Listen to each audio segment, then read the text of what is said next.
पूरा वातावरण धर्ममय हुआ है, लेकिन मेरे दिमाग में एक सवाल है।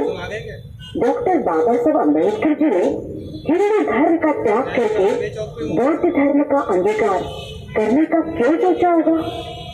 आप लोग जानते हैं कि डॉक्टर बाबा साहब अम्बेडकर जी को बचपन से ही सारी जिंदगी भर जातिवाद का सामना करना पड़ा था।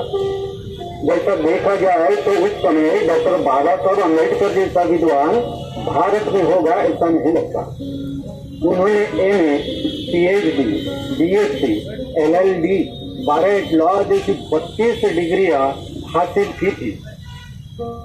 ऐसा ज्ञान का अथांग सागर होने के बाद भी उनको एक अचूक समझकर वकीली करने के लिए सनद नहीं मिली। यह शोकन दिखा है। डॉक्टर बाबा साहब अम्बेडकर इन मनुवादी ब्राह्मण धर्म से तंग आ गए थे और 13 अक्टूबर 1935 को नासिक जिले के येवला गांव में आयोजित अस्पृश्य की एक सभा में ऐलान किया कि हिंदू धर्म में मेरा जन्म हुआ, ये मेरे बस में नहीं था, लेकिन मैं हिंदू धर्म में नहीं मरूंगा। डॉक्टर बाबा साहब अम्बेडकर ने 21 साल हिंदू लोगों के साथ अलग अलग स्तर पर काम किया। सारी उम्र राजनीति में निकाली, लेकिन उनकी मानसिकता में कुछ भी परिवर्तन नहीं हुआ। इसीलिए डॉक्टर बाबा साहब अम्बेडकर ने 14 अक्टूबर 1956 को नागपुर शहर में लाखों लोगों के साथ बौद्ध धर्म की दीक्षा लेने का तय किया। डॉक्टर बाबा साहब अम्बेडकर ने कहा कि कुछ लोग कहते हैं कि नागपुर में आरएसएस का हेडक्वार्टर है, उनको चैलेंज करने के लिए हमने नागपुर चुना है। यह बिल्कुल गलत है। हमारा कार्य बहुत बड़ा है, जिसके लिए सारी जिंदगी कम पड़ेगी।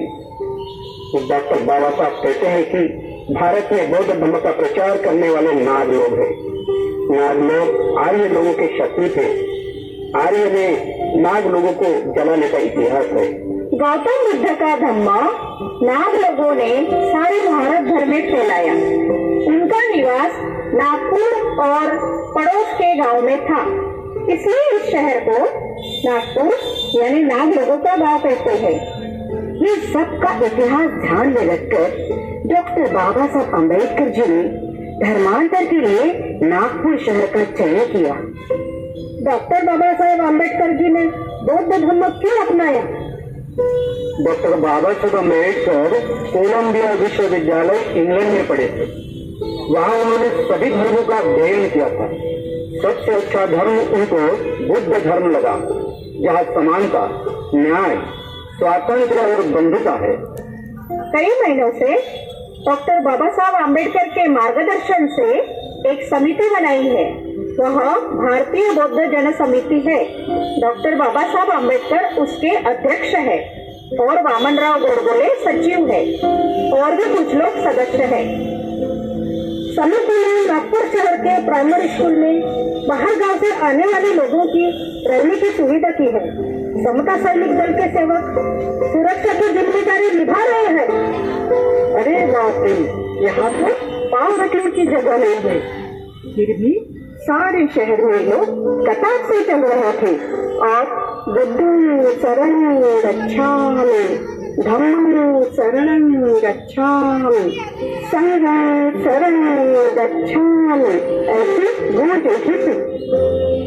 13 अक्टूबर को लोग ट्रेन, बस, बैलगाड़ी और कुछ लोग पैदल चलकर आए थे। नागपुर रेलवे स्टेशन से माता कचेरी मैदान तक जहाँ कार्यक्रम होने वाला था, वहाँ लोगों की रास्ते में भीड़ थी। बाबा साहब करे पुकार, बाबा साहब करे पुकार, बाबा साहब करे पुकार। ऐसे नारे लोग जाते जाते लगा रहे थे। डॉक्टर बाबा साहब अम्बेडकर 2 दिन पहले ही नागपुर आए। साथ में उनकी पत्नी डॉक्टर सविता माई भी थी। वे श्याम होटल में रुके थे। एक समय बौद्ध महापंडित नागार्जुन नागपुर शहर में रहते थे। आज नागपुर सारे भारत के अस्पृश्य लोगों का धर्म केंद्र बना है। प्रसिद्ध विचारवंत लेनिन ने कहा कि जिस बात को पढ़ने के लिए कई साल लगते हैं, वह बात क्रांति काल में जल्दी पड़ी जाती है।